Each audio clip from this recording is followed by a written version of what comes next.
to teach means to give out information. So I'm not really teaching and you're not really learning, because it's not about conveying information. That may happen too, bits of useful knowledge, yes, but the essence is something else. The essence is for you to become familiar with, to absorb almost, by tuning into what looks like a person, is a person on some level, but tuning into spaciousness. So you become familiar with something that perhaps you didn't know before, and that is to know yourself not only as the person that consists of a history and mental content, but more importantly, to know yourself, not know in a conceptual sense, to sense yourself as that spaciousness also, formless awareness. And you may find at times you become a person again, totally identified with form. At other times you move in between two worlds. The world of form, on thinking and doing, but at the same time there is a space in between the doing, when the doing is not always directed to, as we pointed out before, the doing is not always directed to arriving at some point, but it's totally given complete attention in the now. Then there is a spaciousness that comes into the doing. Sometimes a spiritual teacher is regarded by the disciples as God or a God, and the reason is that they see him or her and only as the space, as this, and the family of the spiritual teacher say,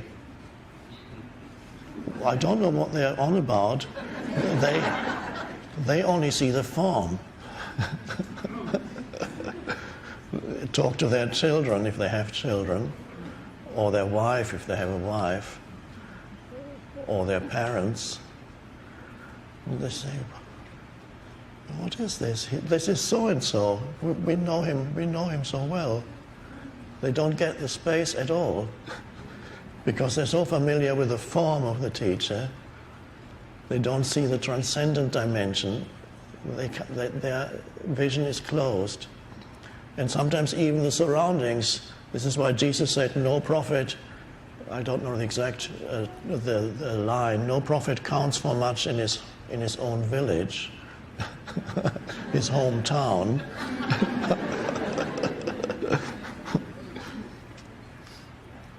And there's also a line in the Gospels where the family of Jesus, he is with a group of people in a house, and his family come, presumably means his mother, and he also had siblings. They come and they want to get him because they think he's gone mad. They want to bring him back home. And they tell him, your family is here. And he said, you are my family.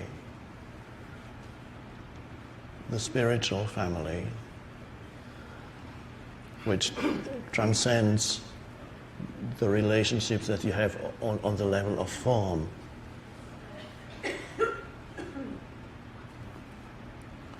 So the greatest liberation is to know yourself also as space, not only as a person. And this is why you are here.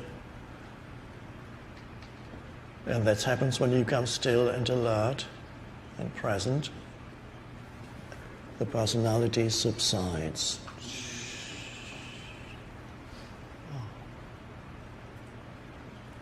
And sometimes that takes over completely. It could happen when somebody comes who needs some form of healing, not necessarily physical healing, perhaps healing of his mind or her mind, or somebody asks you a question and the answer suddenly comes no longer from what you know from your mind, but you become still, you hear the question, and then suddenly you find yourself, you start speaking, and the answer comes, and it's just right for this moment and for this person. That is the connectedness with the essence. And it's beautiful when it happens. And then you could say you're beginning to teach. Anybody who goes through this transformation, and even while you're already still in the process of awakening, the Course in Miracles uses the term teacher. It says anybody who goes through this process of awakening becomes a teacher of God. You teach God. Not the conceptual God, the true God, which is beyond form. Not the God of this or that religion, but that which is behind the names, the various names. Not my God or your God. You don't even have my life is a mistake, let alone my God. There's also a word in spirituality and religion called faith. Faith is sometimes mistaken for the complete conviction that certain statements or stories are absolutely true. I have faith in this and this and this and this. I believe this to be absolutely true. That's a lower form of faith. And of course it always applies when you don't really know whether it's true or not, because if you know it, you don't need to believe it anymore. I don't have faith in this flower because I know it's there. But if there is no flower, I can say, I have faith that somewhere there is a flower. So faith in God is something else. It's a sense of trust in something that transcends who you are, but is intimately one with who you are. Something that carries you, something that in which you are rooted, and something that can actually move and operate through you. And that is called faith. To sense, to feel that trust. Trust in life, or just trust. And with faith there is a lot that you don't need to know. The egoic mind thinks, I need to work out. There's a lot you don't need to know about other human beings, about certain situations, because a lot of the so-called knowledge of the mind is a pseudo-knowledge. It's not real knowledge at all. And it's a fragment. You have a thought about a person. He is so and so, this is how he is, she is. It's a fragment, a tiny fragment, and even that's probably distorted. Thought always takes a fragment out of reality, and this is how it is. Also then it's very liberating to know that you don't need to, there's so much that you don't need to know to come to some conclusion about another human being. You don't need it when you're present with them. You don't need to formulate some concept. This is how it is, and then you carry that around in your head. And many conclusions of that kind about other groups of people, all these rigid opinions. And this is why one Zen master, when asked about how to practice Zen, he simply said, stop cherishing opinions. Then you're practicing Zen. Stop cherishing opinions. Interesting, he didn't say, have no opinions anymore. Cherish. Cherish means to hold them dear, my opinion, and really means to identify with. This is mine. And of course, when you identify with an opinion, you don't know it's an opinion, you think it's the truth. And your sense of self is invested in it. That's the whole delusion. So stop cherishing opinions. You can have them in a loose way. Yes, of course. You still have the same opinion about the Democrats or the Republicans, whatever. Your favorite politicians. But they are no longer invested with a sense of self. And there's a space around them. One more thing before we go on to the questions. You may have observed that before you began the awakening process,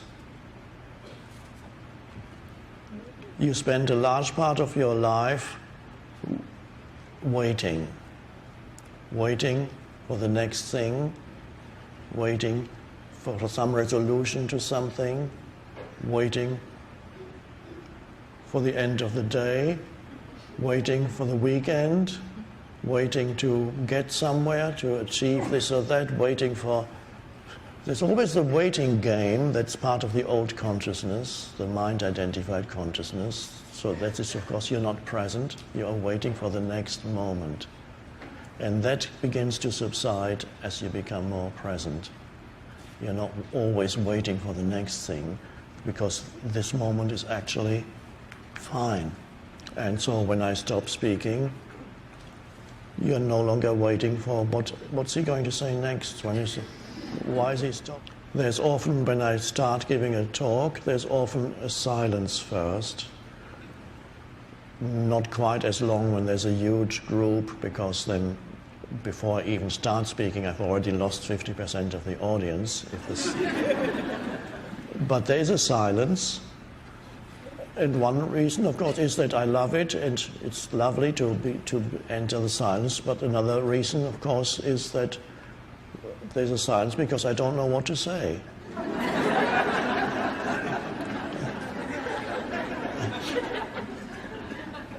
And faith means to be comfortable with that state of not knowing and just be in it, the spaciousness. And then at some point, the first words come. Oh. So, and then this is important to point out, not just if you ever give talks, but many other occasions, to become comfortable with not knowing. You don't need to know, not in the conceptual sense, but if you relinquish having to know everything, conclusion in conceptual sense, there is a deeper knowing that arises that is non-conceptual. I sometimes call it non-conceptual intelligence. And that is there, whatever you really need to know, at that moment, is suddenly there. And that's wherefore it becomes inspired. You become inspired by true live knowledge. So anything, also action that you need to take right now, if you come from that place of non-reactive place, right action arises also spontaneously. And if you've ever listened to the Dalai Lama, who you might have noticed that quite often when they ask him questions, and sometimes they ask the strangest questions, and he looks and says, I don't know.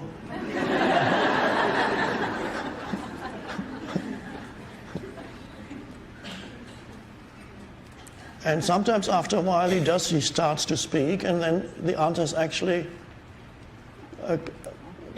quite inspired. But he starts from not knowing, but he's not uncomfortable about it. If he had a self-image as I am the Dalai Lama and I know everything, then he would have to pretend that he knows.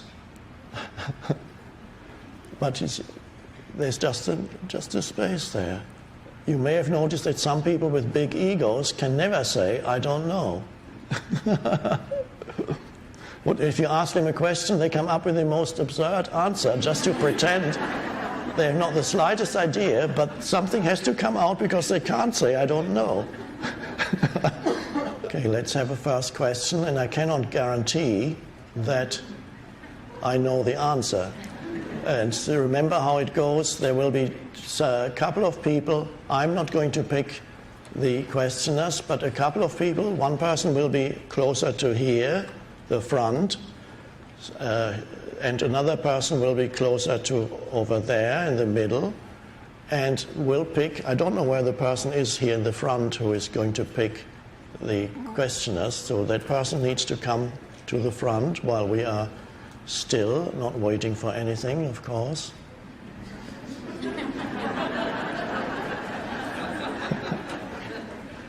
Take your time. The longer, the better. Okay, so one questioner is already there, not waiting either, not waiting for anything, just standing there. That's fine. And let's see how it goes. Hi. Thank you very much, Eckhart. I'm enjoying the conference and all the participants here. And I've read the books, and there's one thing that's been on my mind, and that's when you started talking to us, you talked about all of us having luggage. And I wondered if you carried any luggage at this point. I'm still curious as to whether or not you have a bad day with a pain body that comes out, or is with all your practice, has it gotten to the point where you're 100% focused and present? There are fluctuations. There are days when, for example, when physical energy is low, and there are days when physical energy is higher. There are days of more intense presence and other days of presence just being in the background. There's always a sense of that spaciousness somewhere. It's always somewhere. But sometimes it's in the background and I'm dealing with paperwork or stuff here, and it's there or somewhere, and I'm doing things here. And then there are times when the awareness comes and almost obliterates everything else, and it goes, and everything is a bit unreal in the world of form, and everything is compared to that presence. It's so the variations, and sometimes it depends on what the situation is. When before an event, there's often an arising of more intense presence. And sometimes that can also arise spontaneously when I'm just meeting one person who is asking something or who needs something, an answer. One person who might be in suffering, and I'm just facing that person. And sometimes it happens that as this person speaks to me, suddenly I notice an intensification of presence. And then words may come or they may not even come. Maybe there's just the presence and the listening through the presence. When there is chaos around me, it doesn't happen very often, but it can happen, a chaotic situation. Also there's an intensification of presence. It goes. So there's a fluctuation of the intensity of presence. I haven't experienced the loss of presence for a long time. So a bad day as such I wouldn't say, but fluctuations in that, yes, they happen. What about you?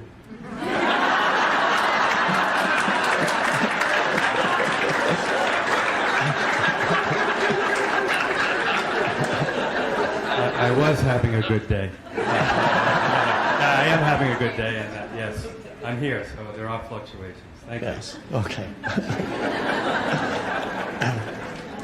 Okay, where's the next, where's the person who, do we change from somebody being selected? Okay, welcome. Thank you for sharing your wisdom with us. Thank you. You said the world is in a mess, and I was wondering Is there any clues as to how we can get out of it? Or do we have to go through a bath because we won't be able to do it, won't be able to get the act together? And what is that bath going to be all about, and what's the best way to survive that if there's... So you're asking about the mess that's out there? Yes. Yeah. Yes. And if you were to recommend an impact on the curriculum of education for children Yes. in schools, Yes. what would that be based on all your learnings? Okay. That's an interesting and good question. The most important subject for school, if I were to recommend, and actually I am scheduled to meet with one or two people who are somebody wants to introduce me to the Minister of Education in the British Columbia, which is the province, and about bringing in consciousness into the curriculum. So if I were to recommend, the main subject at school would not be mathematics or sciences or history or languages. These are all secondary. The main subject would be to teach the children the meaning and the reality of awareness. To show them, of course, that it means the teacher needs to embody awareness. You cannot teach it as an abstract subject. The teacher needs to show what awareness is so that the child learns not to be lost in their mind and not to be lost in their emotions. To be what it means to be the awareness behind it, and that needs to be a daily practice at school. Everything else is secondary, because that is the art of living. That is should be the main subject. How to live in a sane way, and it's only when more humans begin to live in that sane way, not the normal insane way, that then the outer will begin to reflect that as the new generation grows up. Less insanity means less of a mess and suffering that we create out there. It is absolutely dependent not on some kind of new governmental policies. No policy can bring about a true change unless it arises out of a transformed state of consciousness. So many things have been tried. Communism was initially an attempt to create a fairer society. The only thing they overlooked, and when I say the only, it's also they overlooked the one vital thing. They wanted to create a new society overlooking the dysfunction that's inherent in the human mind. And so they created something new, and what did it become? A manifestation, in an even more extreme form, of the dysfunction that's inherent in the human mind. And so what became of it then was quite mad. But the original idea was actually, of course, wonderful. Equality, well, French Revolution already started with that, but equality, we are all, no possessions, so that sounds all wonderful, but they neglected the inner, the inside. So it's good that you have two questions. One is concerning how to deal with the mess that humans have created, and what to do about the education of children, because these two are really one question. You need to start with the education and to bring in the most essential factor into the educational system. And of course that begins with the teachers. I already have come across and met teachers who are introducing that into their classroom, but it's not yet part of the official curriculum. It's only individual teachers here and there are introducing it, and it works beautifully. I had a conversation with Oprah a few weeks ago, and as you may know, she has the school for girls in South Africa, and the first class graduated recently, And I was amazed when she told me that she had given each of the girls a copy of my little book, Stillness Speaks. And then they talked about it. And then she said they got it. And Oprah told them, without stillness, there's nothing. You have to find, and they got it, she said. They got it. That's a wonderful start.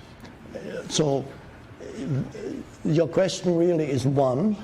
The two questions are really one question, and I'm sure you know that. That's why you asked them.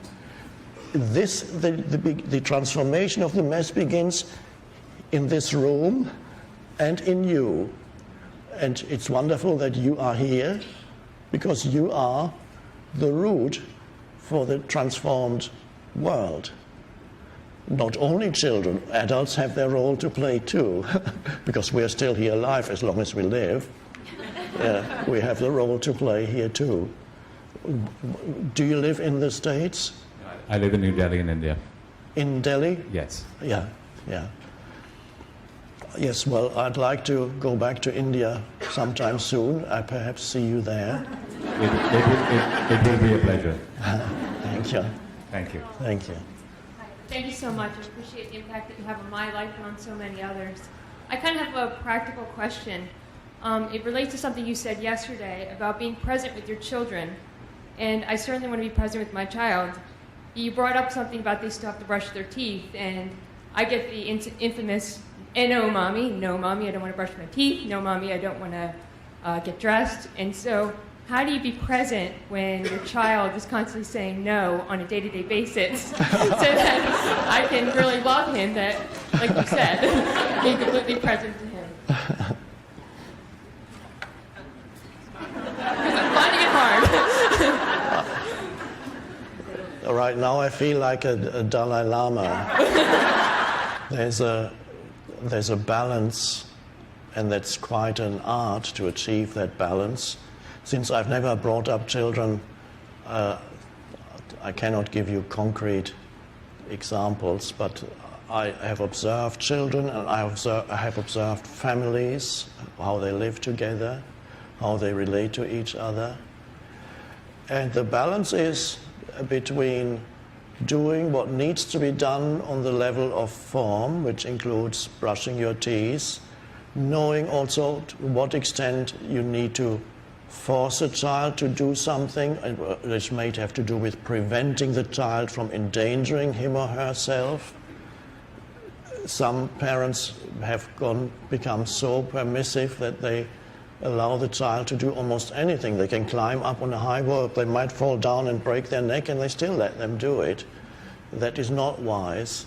But allowing them to explore, allowing them to make mistakes, even fall down, not down off a cliff, but don't stop them from experimenting and exploring. Give them space to explore for themselves, but at the same time, there need to be certain structures in their daily life, which many modern parents cannot, because they represent the reaction to the oppressive way of bringing up children that we experienced in the past, of absolute coercion, of not giving them enough freedom, forcing them into their roles, and shut up. Why? Asked the child.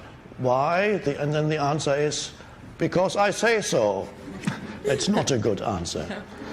But traditionally, that was the answer for a long time, and then as a whole we have now shifted to the other polarity, where many parents seem incapable of having structures in their child's life, and the child is yearning for some kind of guidelines and structures in their daily life that are absolutely there. There's no question that this needs to be done.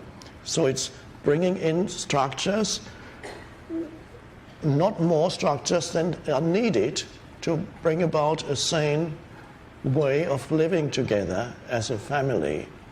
So, and the rest is, once you have the structures, it becomes easier. The child knows that those structures, you can't go outside of those, and there are boundaries. There need to be boundaries.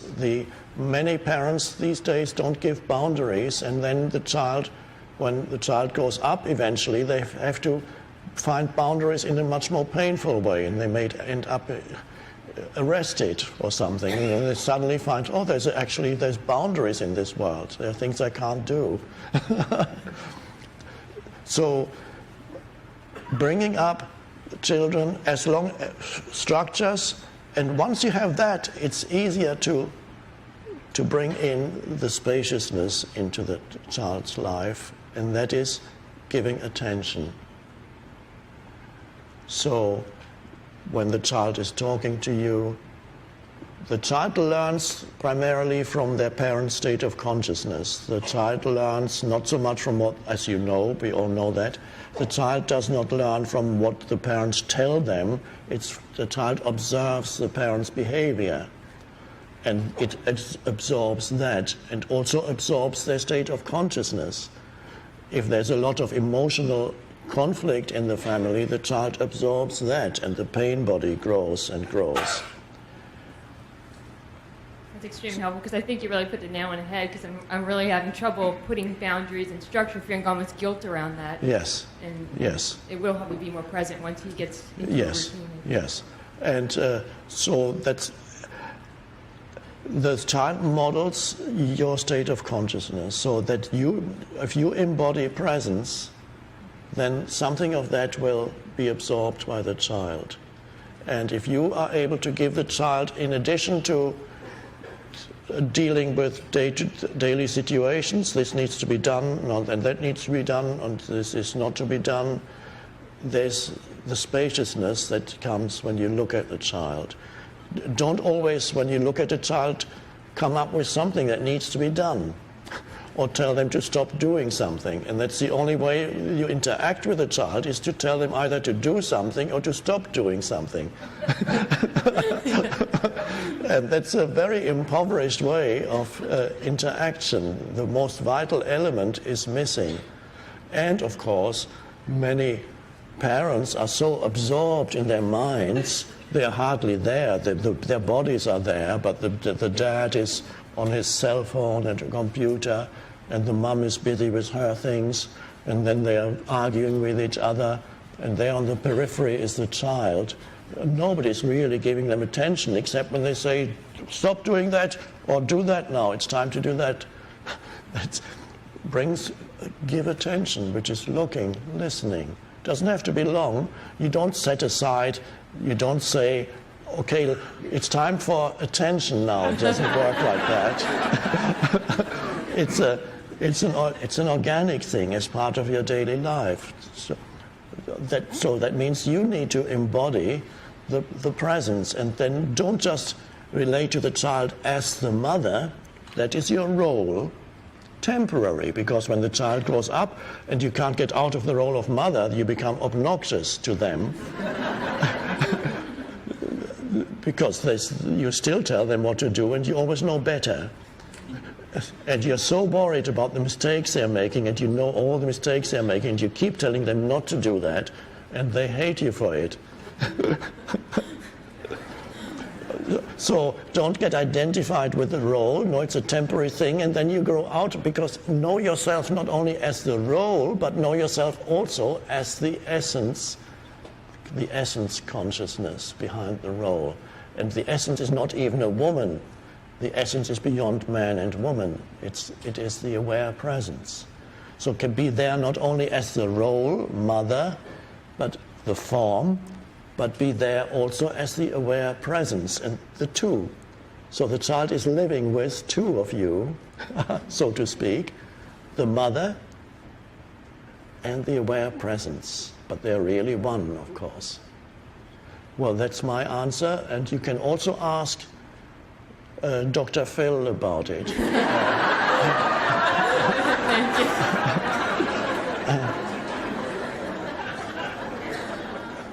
Okay, now the next is from the second half of the room, and then again we come to the front half, we alternate between people from the second half and from the front half. As somebody has been, yes, somebody is walking towards the microphone. We are not waiting for anything to happen. Thank you, Mr. Tolle.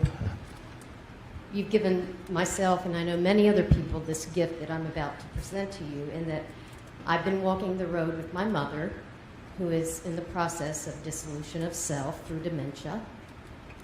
And the gift you have given me, and I'm sure many others, is that it has become, instead of something very sad, it has become a beautiful spiritual process.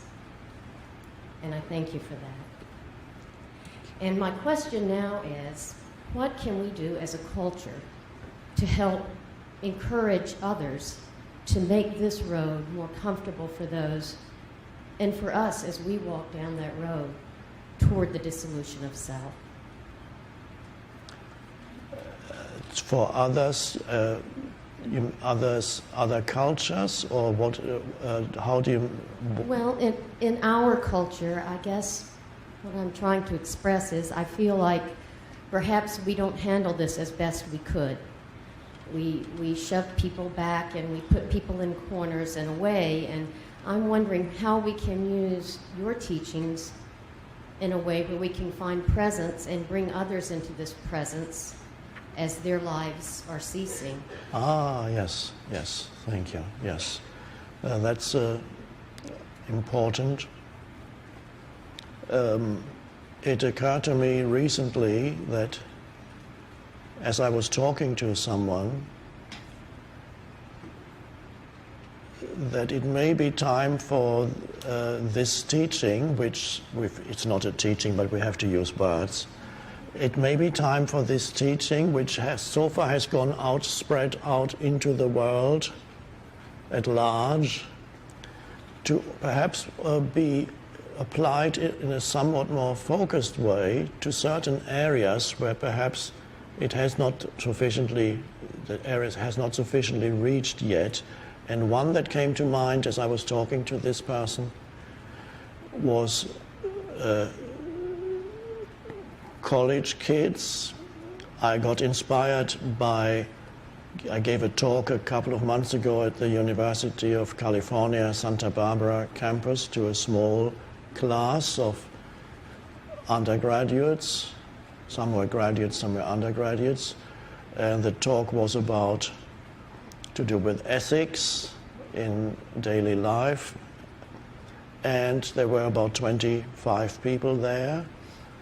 And I was surprised how many people, after I talked for an hour, were absolutely looked, they said this had an enormous impact on my life. We feel there's something has come into my life, many said, that I didn't know was there. They were transformed, many of them, and that inspired me because I didn't know I could reach people that age that easily. And so one thought came that perhaps I'd like to focus a bit more on reaching certain classes of people. One is college kids. And 2 days later I got invited to Yale University. I haven't replied, I forgot to reply. I got invited to give a talk at Yale in the fall. Just as the thought came, I'd like to reach more college kids, and then came, would you like to come to Yale to talk? Yes, I would. I just have to remember to reply to the email.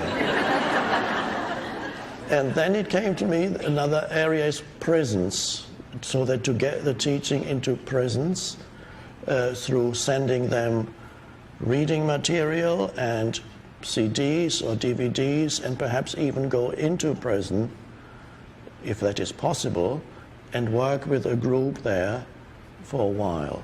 And then perhaps we have to use the media these days, and then perhaps film it, and then perhaps the film of that work could be shown to others. And Oprah had a similar idea. She told me she was in the shower, and suddenly she said she felt she wanted to go into a prison with me. But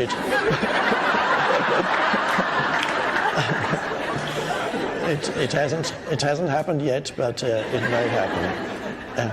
And then the other idea that came to me was reaching people who are approaching or going towards death, old age, because that is a wonderful opportunity that is sadly an opportunity that is missed in most cases still, of spiritual blossoming, when the form of you, the physical form and also the psychological form, begins to become shaky and begins to dissolve as you're moving towards the dissolution of form.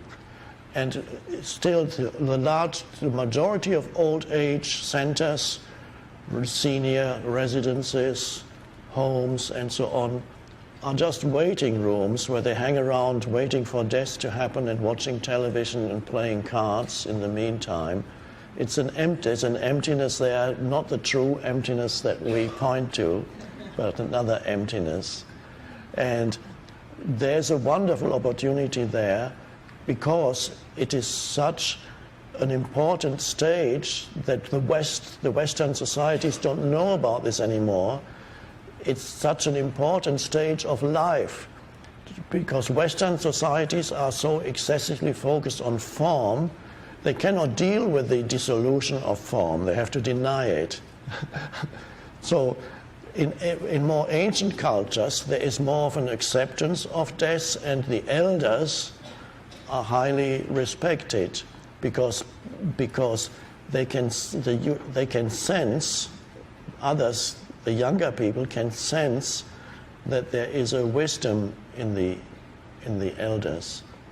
And so the most respected people are the old people, and that is not the case in our civilization at all. They are tolerated. They may be the cute granny, that's the most, you have a cute little granny, but not the grandmother in the sense of the native Indian tradition and so on. It's a figure of great dignity, the grandfather, the grandparent. And so I don't just want to go back to what we have lost, but recover what we have lost and at the same time go deeper. And to show people who are approaching death what is possible in the dimension of consciousness as the form is becoming less heavy. And I have had contact with people who were close to death, and quite a few of them, once they realized the possibilities, went into a state of complete surrender and absolute childlike presence. And they looked at you very much like as if they were a little child, with a presence there that was absolutely beautiful. And suddenly something ageless came through the form. They were no longer old people, only the form was old. In fact, some of them appeared younger in their last year or 2 years of their lives than they had been during their working life as adults. Because there was a liberation there, an inner liberation that happened, and the form identity subsided, the heavy form. Because being an adult in our civilization, and serious about life and business and dealing with stuff, it's a role. You play the role of adult, and you are serious about life and business, and it needs to be taken seriously.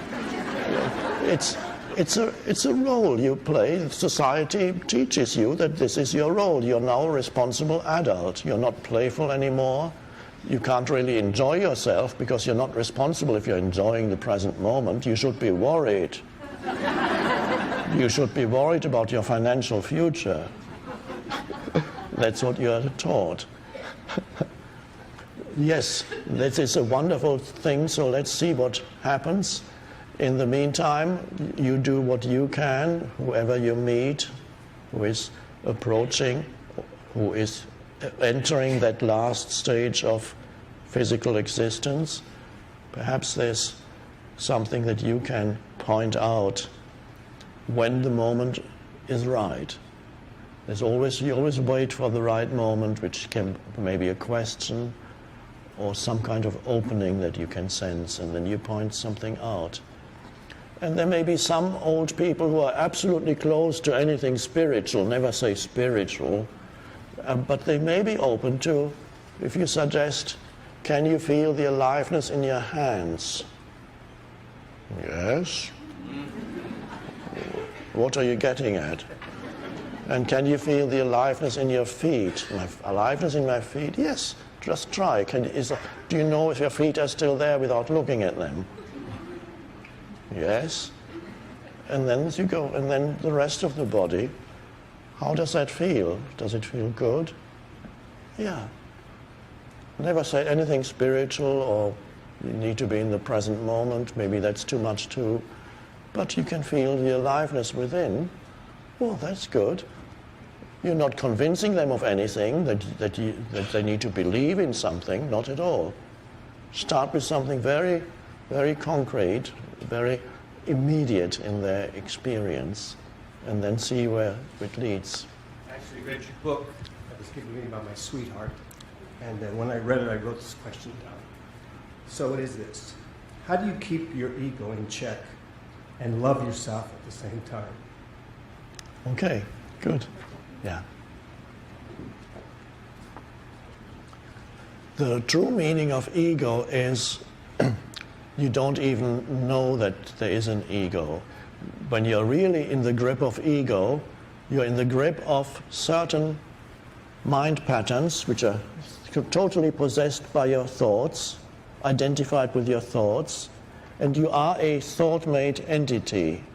So to be aware of ego already implies that there is a little bit of freedom because you're aware that there are certain behavior patterns that are egoic. For example, you're aware that when you're having a discussion with people, you suddenly become defensive or aggressive because your point of view is questioned, your opinion is questioned. Or with your partner, you suddenly get into a fight because you need to be right. And your partner needs to be right, and you're fighting about being right, and you can sense the emotional force behind the argument that leads to the argument. And sometimes in couples, they start fighting, and it starts with, I'm right, no, you're right. It could be something quite totally insignificant, and it leads to a big fight. It's quite amazing. It could be a simple fact. What was the temperature yesterday? It was such. No, it wasn't. It was. What do you know? You never believe in me, do you? You always doubt what I say. You believe other people, but you never believe me.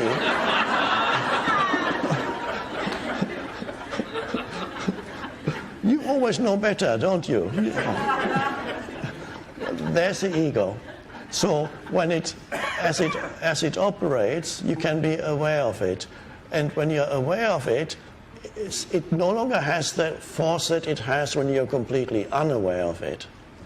And then the awareness grows, because from the awareness you're able to see that it is a little bit insane, to put it mildly. It's a way of to live that is where you carry the excessive baggage around and you react to situations through that excessive baggage. You get worked up about things. You take things personally. When something doesn't go right according to your expectations, you take it personally and you react to a situation as if the situation had been designed to frustrate you. Me. It's against life against me. Me against life. That's the ego. So you observe whenever you get upset, you observe why did that happen? And then the awareness comes in more and more. So you keep it in check really, you can't really suppress it, but you keep it in check by more and more being the awareness rather than the behavior pattern that may still be there for a while. Loving yourself, there's one aspect of loving yourself is you accept that you are part of an evolutionary transition that's happening, and as such you are not perfect. There are things in you that are perhaps still dysfunctional, including the ego, and you accept that that is still there, so you have compassion towards yourself, You don't beat yourself up because you got lost in your mind again and you got into an argument again, or whatever it is that the ego does. But there's a deeper meaning to loving yourself, and that is, yes, be compassionate and accepting of your limitations while they're there. And there will always be some limitations. You are here as a particular form. So as that form, you may be good at this, but no good at that. My left brain is probably quite undeveloped, so I have to have compassion with myself. I can't remember numbers. And I could never do mathematics at school, totally failed at mathematics. And even remembering a number, my cell phone number, took me 4 years to remember. So that didn't improve with becoming awakened. So other things, I have to accept my physical body is not strong, but so far it's been okay. I mean, I haven't seen a doctor in many years, so it must be okay, relatively speaking. But it's not strong and it's not beautiful, so you have to live with that imperfection that for a time when I was younger made me unhappy, but now it's actually all right. I don't mind. It's fine. It served me for quite a few years, and I'm okay with that. So there's a compassion that comes as to your limitations. That's good. But loving yourself when you feel good about yourself is much better than hating yourself.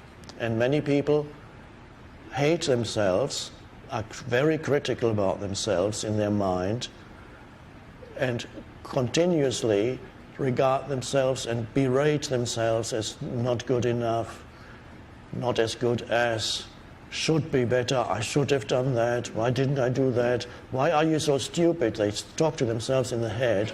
Why are you always so stupid? Why can't you never get it right, can you? You've been in the spiritual path for so long, and what's it all been pointless. You can't get it right, can you? If you lived with a person like that, as many people have stuck in their head, you would run away. If you lived with a person that is so critical about you as the voice in your head is, not you personally, but generally speaking, it applies to many people, you would immediately end the relationship. But ending the relationship with your mind is something else. That's not that easy. That can only come in through awareness. It's only through awareness that the relationship with your mind changes. So, and then you go perhaps from hating yourself to love, or say, okay, I love who I am. To me, that is in some New Age teachings, that is the goal of transformation. But as far as I'm concerned, it is a transitional stage, loving yourself.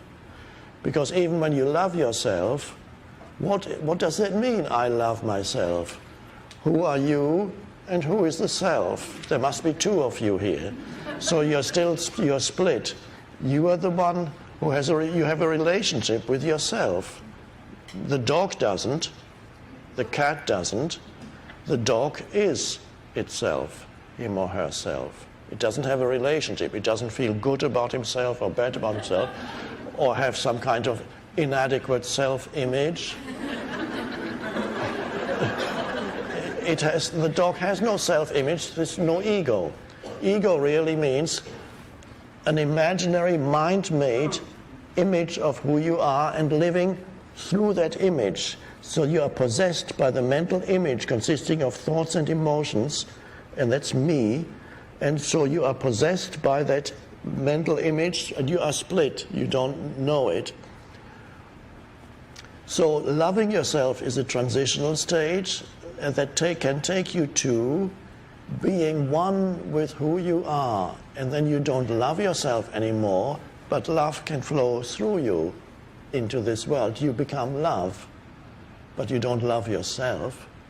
because there is no self anymore. You and yourself have merged, like the dog. But you have transcended the ego. You haven't gone back to the stage prior to ego, evolutionary terms. You have transcended the ego. So we have pointed a lot, we have practiced here, being the awareness. When you are the awareness, you don't need to love yourself anymore, because the awareness is who you are. And there's no longer a split between the thing that I am and the thing that I love. In that awareness, yes, there's compassion, because awareness is a spaciousness. And in that spaciousness, you have compassion not only towards yourself, but also towards other human beings and their shortcomings. You accept. Acceptance is an intrinsic part of awareness, because awareness is spaciousness, and awareness is saying, I accept this moment as it is. And this moment takes on many forms that change all the time. Often this moment comes in the form of another human that comes into your field of vision or consciousness.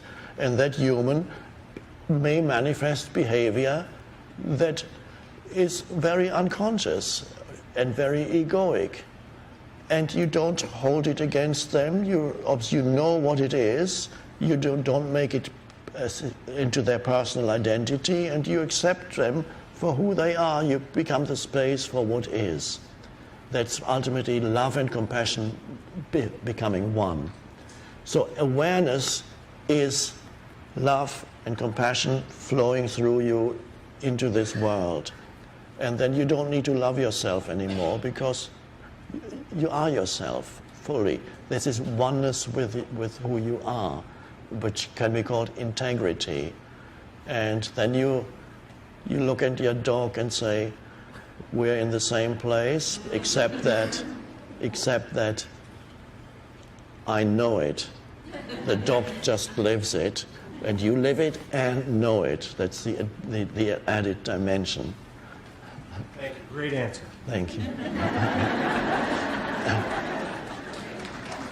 Thank you.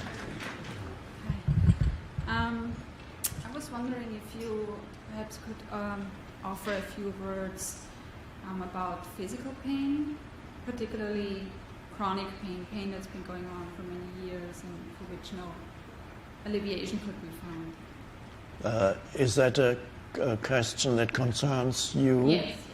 Yes. What kind of pain is it? It's pain in my eyes. Your eyes? Oh. Mm-hmm. And is it constant? Yes. Do you know the cause? I've searched for the cause for many years, and it was not really possible to determine.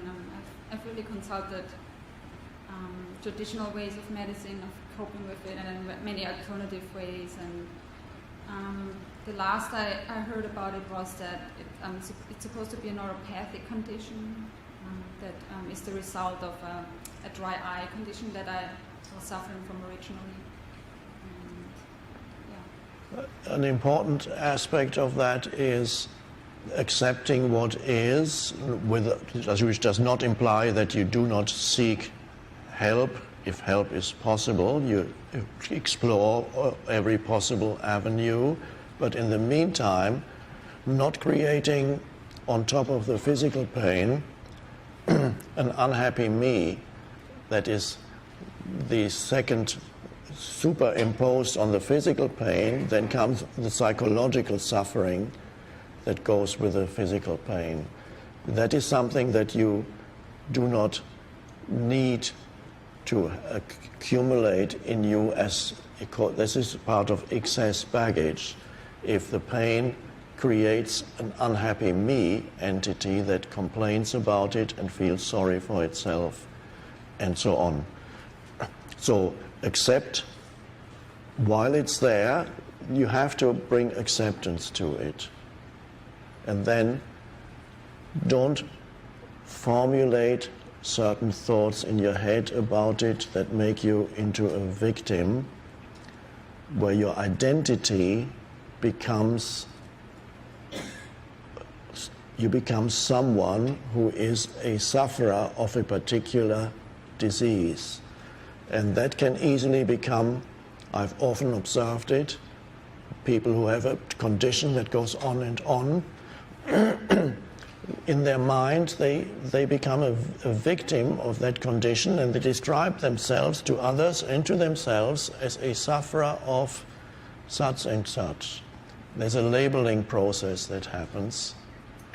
And for some people it even happens that they don't even want to let go anymore of their condition because it has become so much part of their identity. And if anybody would suggest to them that they perhaps could find a cure, they might even get angry. They say, there is no cure. They've looked for a cure for years. Don't even suggest it. So don't create. Surrender means allow the pain. Now in your case it's that, it may be many other kinds of pain.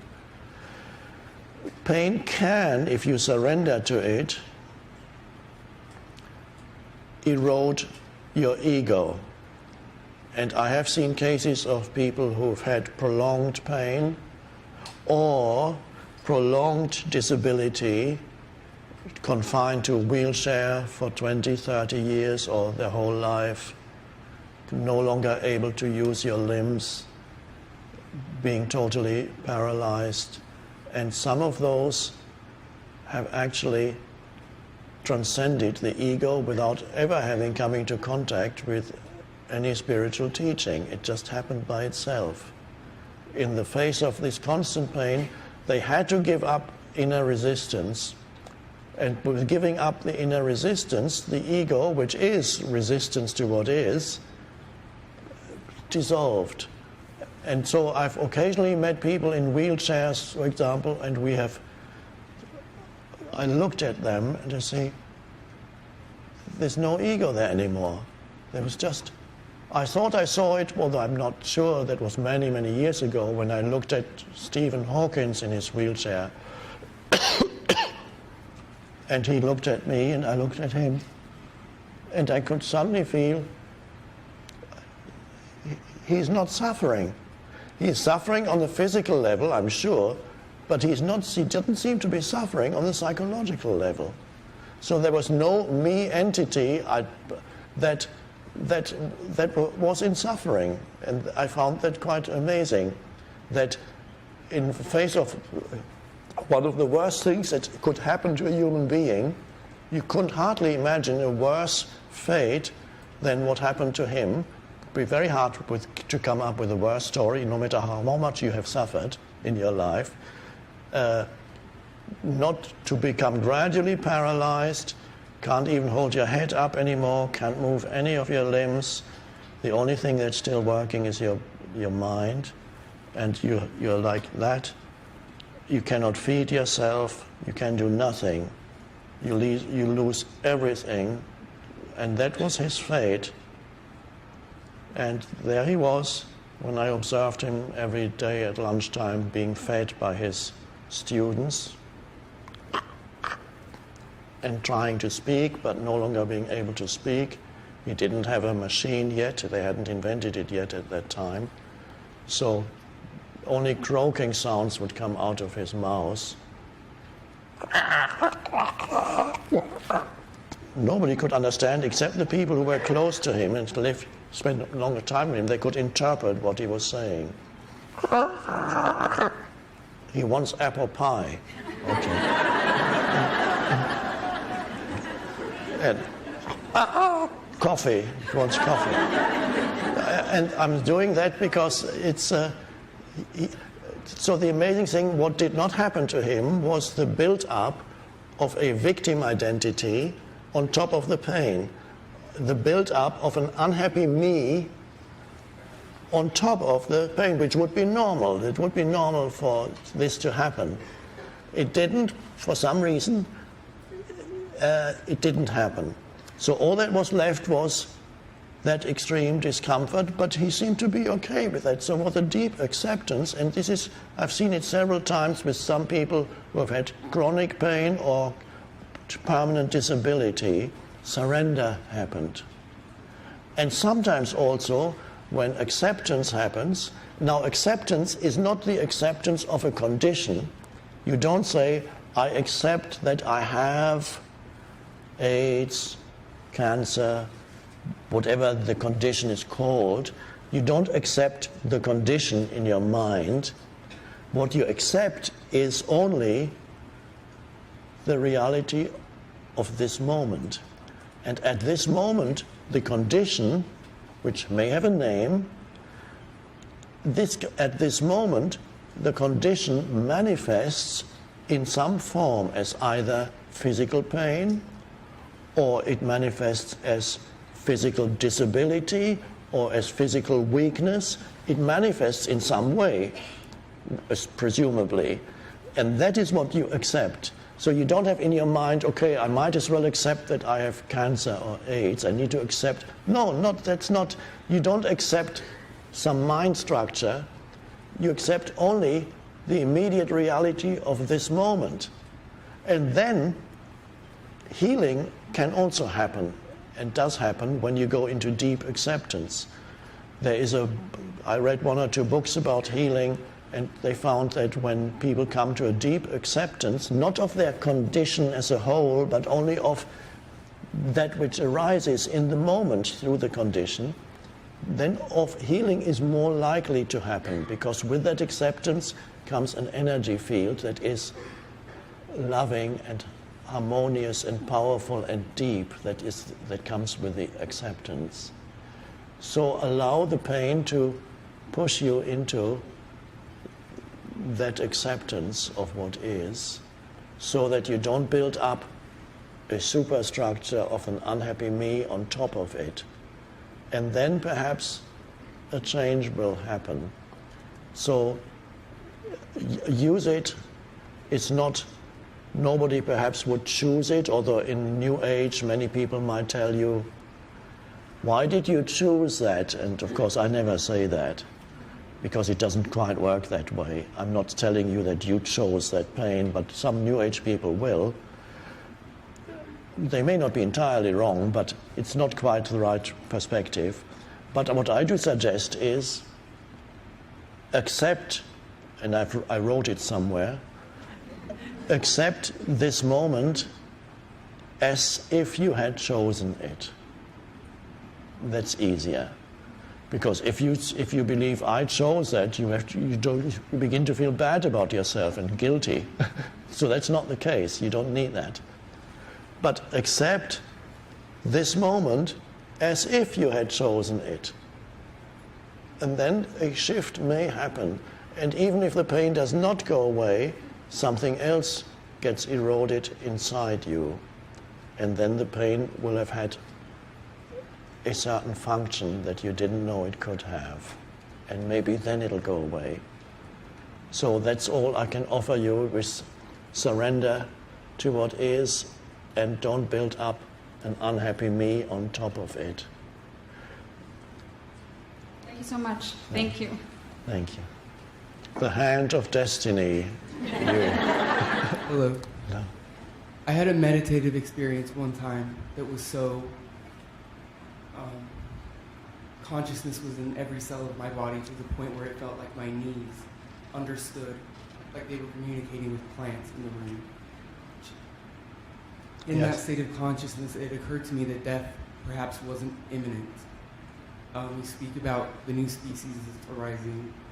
Is that possibly what you're referring to? Was that a short-lived, or how long did that experience last?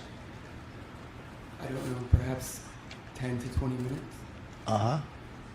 So, and it was an intense awareness of the aliveness in every cell of your body. Yeah. And then what about your normal day-to-day life? Is there still remnants of that left, that you still feel that? Fluctuations. There are times when it feels like a pulling back, and I realize that there are shadowy parts of my body. You speak about disease possibly creeping in to those parts of the body, and I accept that I probably will die, but I don't. That you will die? I will certainly die. Yes, you will. But with enough consciousness that death perhaps wasn't imminent. No, it's probably not imminent for you. So that's fine. And even if it were imminent, that would not be a problem when you are disidentify from form and the flowering of consciousness happens. Now, perhaps you can do not try to replicate that experience that rarely works, but you can simply, very gently, continue to put attention into the inner energy field. So don't wait for it to happen again, but consciously direct attention into the inner energy field of the body. And of course, that is part of the, it seems almost as if you were identifying with the body more, but the strange thing is, when you sense the inner energy field of the body, you're actually going beyond identification with the physical body, because what you sense is not the physical realm anymore. It's that which animates the physical realm. That is what you sense. So you're already, and of course that is all part of the awakening, what eventually, so it seems, will lead to a transformation of collective consciousness that is so vast that we could only compare it to the arising of a new species, as I wrote somewhere, and as you just said. So that is what is happening. So don't wait for it to happen again, but consciously choose to bring more awareness into the body in daily life. And be happy with whatever awareness is there. So you may not be able to replicate for a while the intensity of what you experience spontaneously then, but that's not necessary. But be there as much as possible. An interesting question arises now, and that is it not that when you are aware of the inner body, is there not some duality there, you might ask? Is there not an I that is aware of something? It seems like that when we talk about it, because when we talk about it, we use language, and it sounds, if you say, I am aware of the inner body, there's I, and there's the awareness of the inner body. But the reality is not like that, and the reality is what you experienced, and that is, one could say, the entire energy field of the body becomes self-aware. So it's not that there's not you and the body awareness. You and the body awareness are one. You and the inner body are one. You are that, and it is becoming self-aware. And that's an amazing thing. It's only when we then talk about it, we formulate a sentence, and in the sentence we have a subject and an object, and then we say, I am aware of the inner body. But there is no division there. There's a sense of oneness. You and it are one. It's a beautiful thing, and it's also a very healing thing. To have attention in the energy field of the body is healing, and it is a great way of preventing disease from arising. Not in every case, there may be other factors coming in, but it is a great way of preventing many diseases from even beginning to arise, because in this intense aliveness, diseases find it hard to survive. Of course, yes, you might ingest poisonous substances, and which are everywhere in our civilization. Something could still happen, but it's less likely to happen. So your immune system.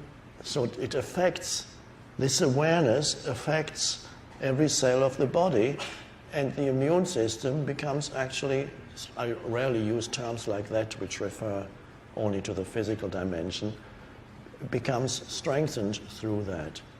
And that's a wonderful thing. I highly recommend it when you feel the onset of some kind of disease. It could be flu or something like that, which, by the way, can often happen. You may observe it in your own life. It often happens when you lose yourself in some emotional upheaval, mental emotional upheaval. Something happens in your life. You lose yourself in reactivity, in the old egoic consciousness. You get upset and negative and angry, and a few days later you can feel a flu is start coming on. There's also a correlation they even find between the onset of serious illnesses and drastic upheavals in a person's life, such as separation, divorce, death of someone close to you, accident happening to somebody close to you, great loss, extreme anxiety about losing your job or your upheaval in your daily life can often lead to the onset of disease because they bring about an absence of consciousness in the body because you become totally mind identified in those states. So, yes, be grateful for that and continue to bring attention into the body so that it becomes a natural way of being, and then see what happens. You don't have to do much else except invite it in, and then it will do the rest. The experience made me realize that Jesus probably did walk on water, is how it felt. Okay, Monday we may try it. With Tony Robbins, people can walk on fire. Perhaps we can walk on water. Thank you.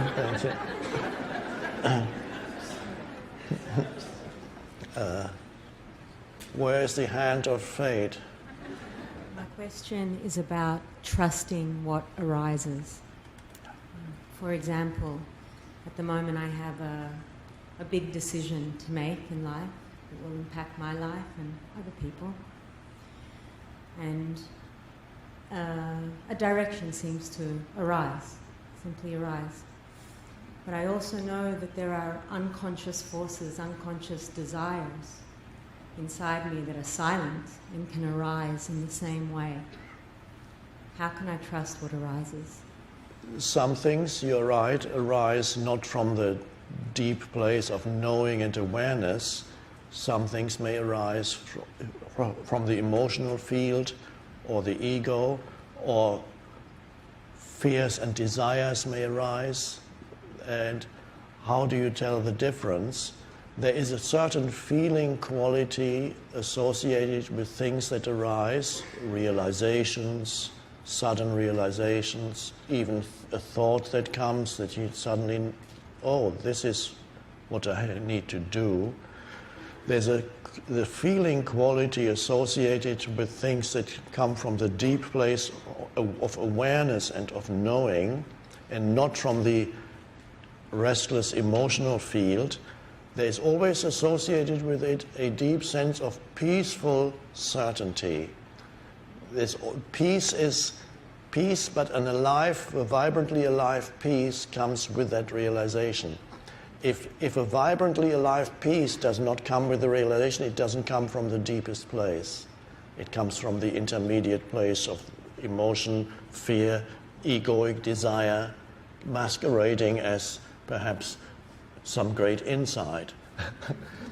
But if it's deeply peaceful, with that comes a faith that you can't really question that anymore. It's so obvious that this comes from a deep place, and then you know you can trust that. If it's not peaceful, it does not come from the deepest place. So if, for example, a decision becomes, should I continue to be in this relationship or should I leave? Now, the impulse to leave may come from the emotional or egoic level. You get very angry and upset, and finally you pack your bags and you walk out.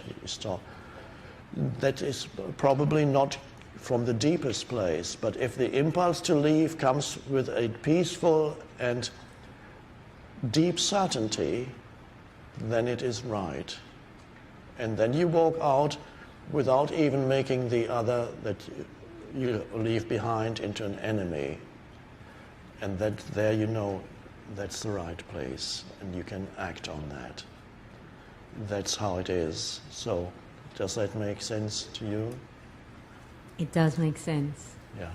Sometimes, when it does come with that feeling of alive peace, and I've acted on it in the last years as I've been on the path, even then, as that peacefulness stays with me, it still creates turbulence outside.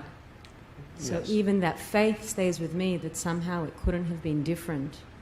It's difficult. That is not what's reflected back in the world, and it doesn't change my path, but I do wonder about it. The turbulence, so you act on what you feel within, it's peaceful, and then you take some action, you do, and that creates a turbulence around you. Yes. I mean, even sometimes for me, but Yes. yet that peace stays. Yes. Well, some people may be upset at certain things that you do from there. You're not in this world in order to protect others from their upset. For example, one's parents of grown-up children may have certain fixed ideas of what it is you need to do and how you need to lead your life. And if you don't conform to their ideas of what you need to do and how you need to live your life, they get very upset. Your mother might be close to a nervous breakdown, as my mother was, several times. She couldn't sleep anymore. She said, he's going mad. What is he doing with his life? He's wasted every opportunity. He could have done so much. He had so much. He's so intelligent, and what's he doing with his mind? Nothing.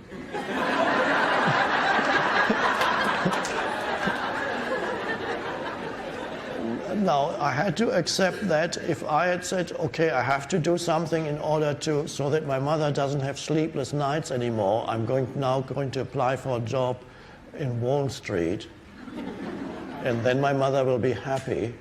That would, of course, be dreadful. Of course, she would be happy, but I would not be happy. And you have to, some people may have to go through the pain generated by their unconsciousness. You cannot take that away from them. So you may have to take certain actions that sometimes cause others pain, not directly. Ultimately, you are not causing them pain. If I become a dropout, as I kind of became a dropout, I did not directly cause pain to my mother. She did it to herself. That is, of course, the case. And all I could do was compassionately accept that this is occasionally attempting to point out that I was doing what I felt was right for me, not very successfully pointing it out. And so she continued to feel the pain until, in the eyes of the world, I became somebody. And then she was suddenly could sleep again. So certain things I did created that turbulence, and I accepted it. I wasn't even in inner conflict about it. It was so clear to me that I did what I had to do and could not do otherwise, and had to just allow my mother to go through that pain that she generated for herself. So that created turbulence. Another thing happens is, even when a deep conviction comes from within that is peaceful, you act on it, there is still your mind that may come up with all kinds of subsequent doubts. It can then start to question, but can you really be sure? Was that really the thing? Maybe I should have done something different. It's so the peaceful thing that comes does not immediately obliterate your entire mind, which may still be there and may still question that whether what you're doing is the right course of action or not. So, because that's how the mind is. But you again have to see what is the feeling quality of it, and go to the source and feel that, and then you can ask the mind to, please, you don't need this anymore. I've already decided on this course of action, and this is what I'm going to do. You could otherwise be in conflict for years. Some people live like that. The mind loves that because it can keep itself going. It can think all through the night. Did I do the right thing? Maybe I should have done something else. Shouldn't do that. Oh, God, no, sorry. So stepping out of the mind as much as you can.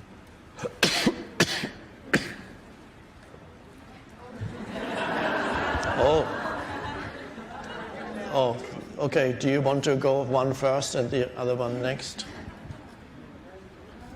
Okay, so we have There are a couple of things that still pull me into the pain body,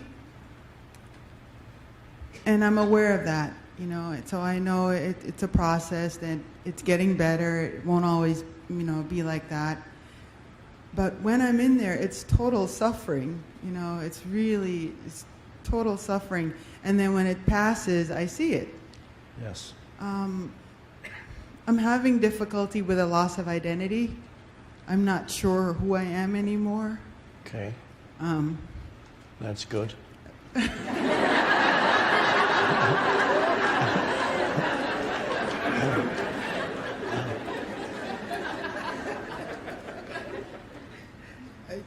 feel kind of lost. Yes.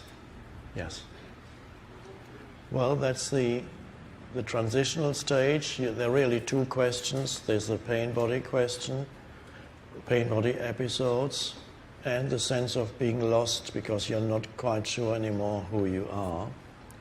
And not being quite sure who you are and feeling uncomfortable about it is a transitional stage for many people as they go through the awakening process. And once you've gone through the transitional stage, not knowing who you are and feeling uncomfortable about it, you reach the stage where you don't know who you are and feel comfortable with not knowing who you are.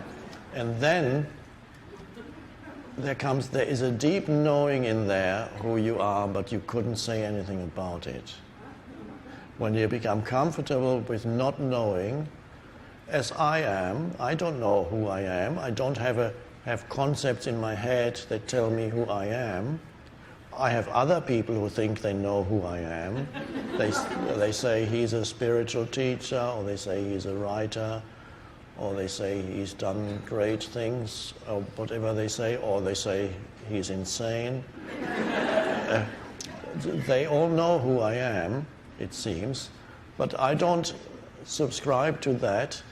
I don't have a sense even that I'm a spiritual teacher, except when spiritual teaching happens. Right now, I seem to be a spiritual teacher because I'm sitting here and teaching happens, if you want to call it teaching.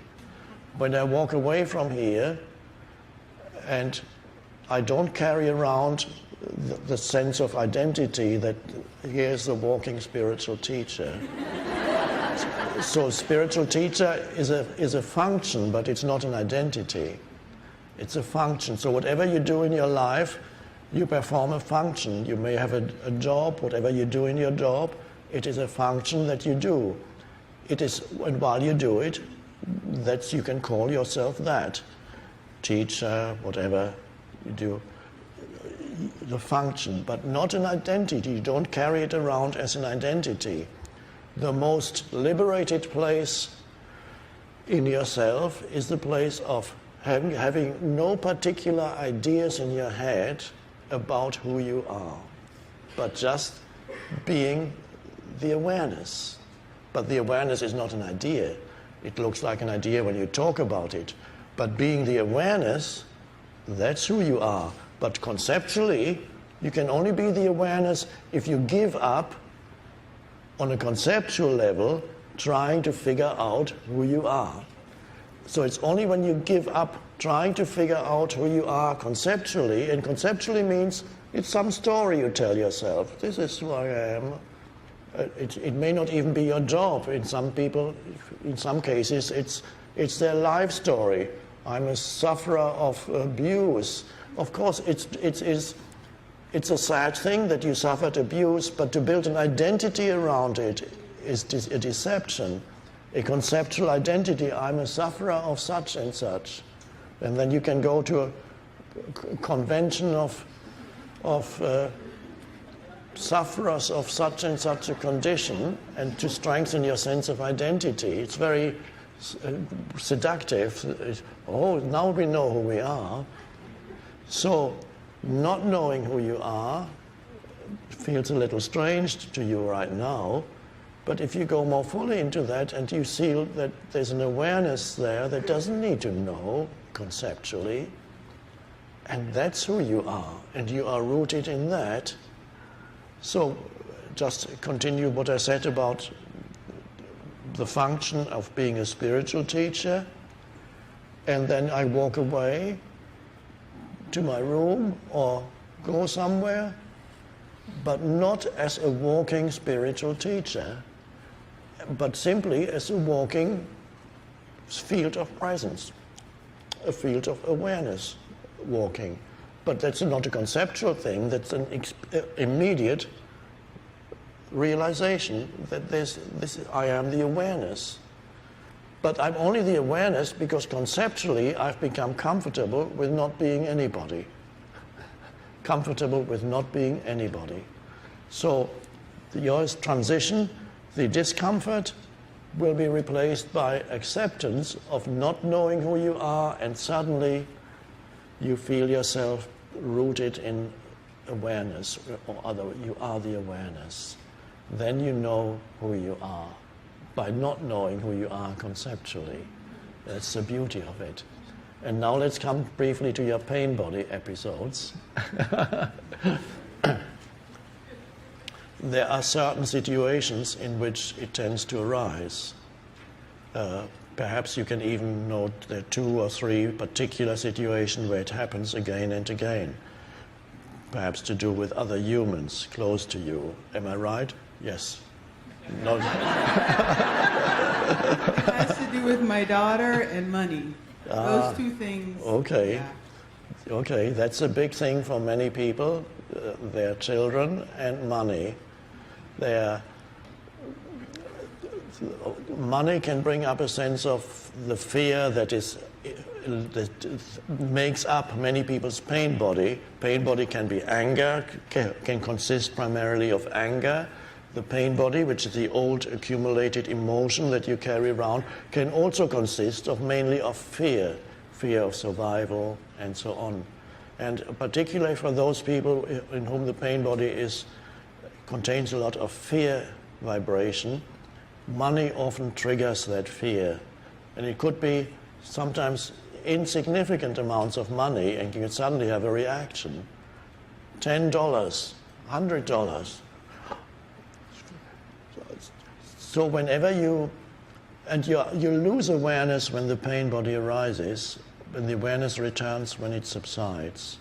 So it's not yet there in the middle of it. I recommend that when you approach a situation that you know may lead to your pain body coming up, a discussion with your daughter, or a particular situation that tends to repeat itself with your daughter, or something to do with money, the moment your attention begins to focus on some money situation, bring that alertness to it, knowing that at any moment this thing may trigger my pain body, and turn up the dimmer switch inside you so that you become more alert as you begin to deal with money matters, for example. Okay, now let's look at my bank account. It's like handling a hot coal. Hot coals, careful, be alert. And then you may find it may not even come, or if it does still come, at least there will be an awareness as it happens. If there can be an awareness as you get taken over by the pain body, that means you're not completely taken over by the pain body. That's the beginning of the end, which may take a while, but the beginning of the end of a pain body is when the awareness begins to be there even while it's happening, which may not yet prevent it from happening, but you know it's happening, and not just afterwards. So, and that is more likely to happen if you become if you have a little bit of foresight, so that you know, I'm now approaching a possible pain body situation, and then the alarm, maybe they should invent an app for that. That you carry your cell phone in your pocket, and when it senses certain skin reactions that are associated with pain body, suddenly the cell phone goes burp, burp, burp, burp, burp. So maybe somebody here can come up with that. Hi. I'd like to know if you have someone, if you have someone in your life who has suffered from a medical condition and it has become part of that person's identity, and you see that person suffering, how could then I be most helpful to that person to help? I can't tell the person what to do, but to help alleviate the suffering. So there is such a person in your Yes. life, a close relative or friend or A child. a child. How old? Well, a young adult. Young 20s. It's likely that if you tell him or her, it is likely that if you tell her this is not who you are, probably is not going to be received well. Maybe you have tried it. I think I've said everything. Yes. Yes.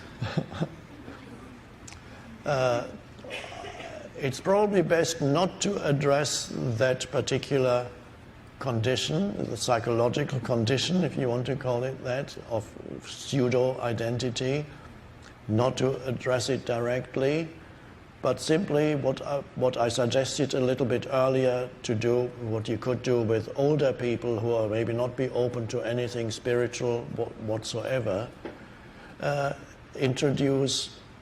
somehow find a way of introducing to them to body awareness. Somehow, maybe you can think of something that makes it an occasion when that arises, where you just do it. You say, oh, I learned something interesting. You want to try it out? And try out, guide them into body awareness as something that actually is fun and feels good. And it works for me, you say. It's not a lie, hopefully. It works for me. It actually is very pleasant to do.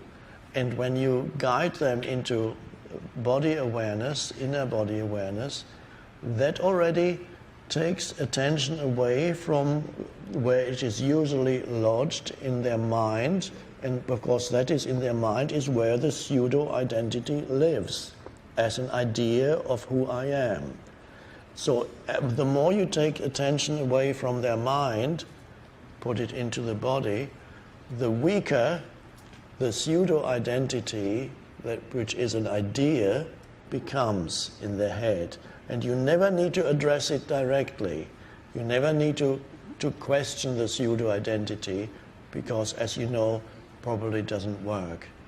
So take them out of their mind and see what happens, and then they may love it and then begin to embrace it and live more centered in the body rather than in the mental realm, so they become rooted in something more real than the dimension of ideas of who they are. Another thing is, of course, how old is that person? 23. And what is your relationship?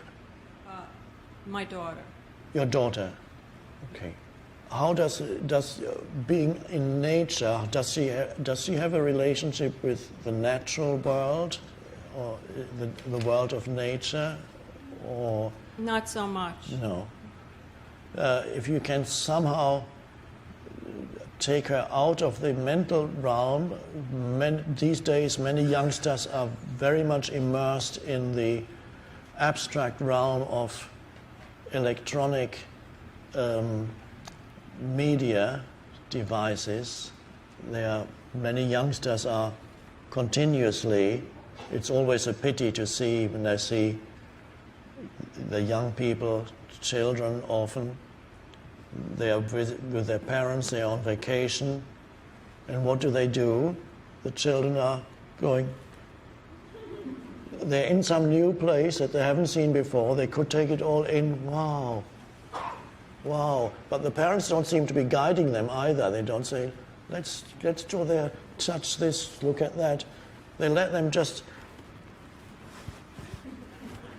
I'm just imitating what I saw not a few days ago, a family, the two boys, maybe 12 years old and 14.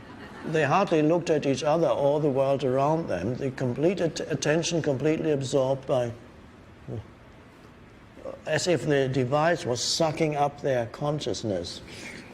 I'm surprised there's no conspiracy theory yet on the internet about these devices sucking up our consciousness. Maybe I shouldn't have said that. There is? Maybe there is. Yeah. In some ways it's true, but it doesn't need to be some evil thing behind it. We created it. So it is quite an obstacle.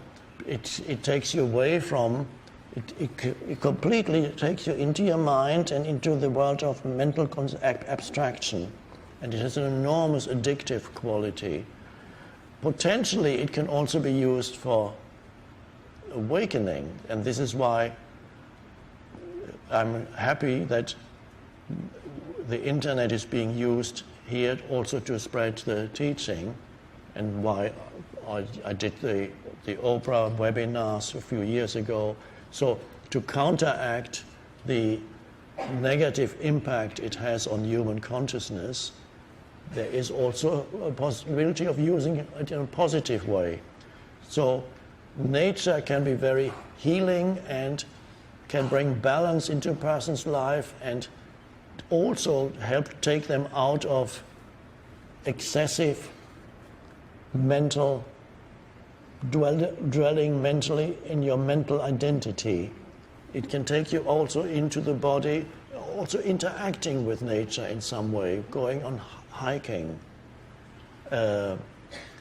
anything where you are in touch with the elements. If you can, maybe you can take her on some trips where you both engage in interacting with nature, then and bring in inner body awareness also. So all those things are helpful, and then a shift may happen without you having to address it directly. Okay, is it? Sir, in one of your lectures, I recall your saying that when tragedy and devastation comes into our life, try in the first instance to accept it. And if we can't do that, try to accept how we feel about the occurrence, and eventually the winds of grace will blow over us and we'll discover a deeper peace than we knew before. Then, in another lecture, I recall you saying something about Miss Byron Katie. And I recall you saying that she's a bit radical in her posture vis-a-vis this thing, because she says, learn to love it the way it is, period. And it does sound radical compared to your position, but it is a position that a lot of people I know espouse, at least intellectually. What do you feel is the middle ground, if there is one, between you and Ms. Byron Katie?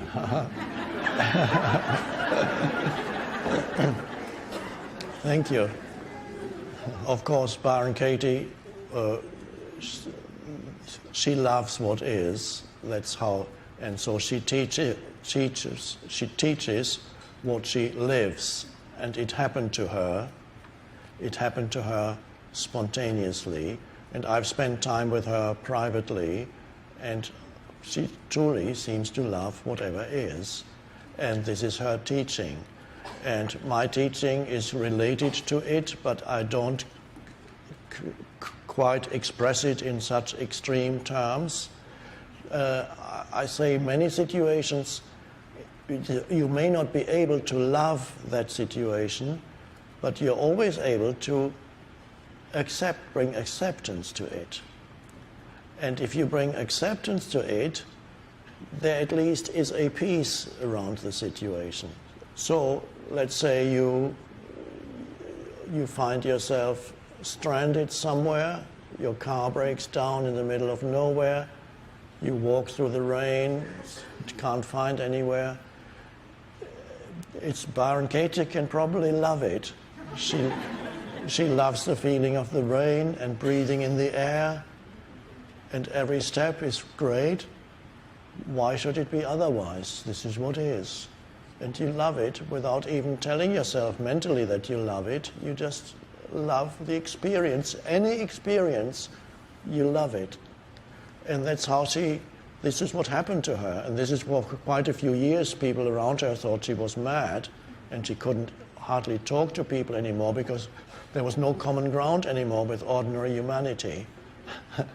But now she's able to interact again. And I find for most people it is easier in extreme situations not to try and love it, because you cannot try and love a situation, but acceptance is much easier. Acceptance is the realization that you cannot argue with the isness of this moment, and if you internally argue with the what is, because what is already is, and if you resist it internally, that is how suffering arises. And when you observe that process, then you see how suffering arises, and when you see how you create your own suffering, and ultimately not the situation, but your reaction to the situation, then you're closer to the end of suffering. And this is what the Buddha taught, who said, I teach suffering and the end of suffering, by which he meant, I show you how suffering arises. And when you see how suffering arises, how you create it, that is the beginning of the end of suffering. So as you bring acceptance to a situation,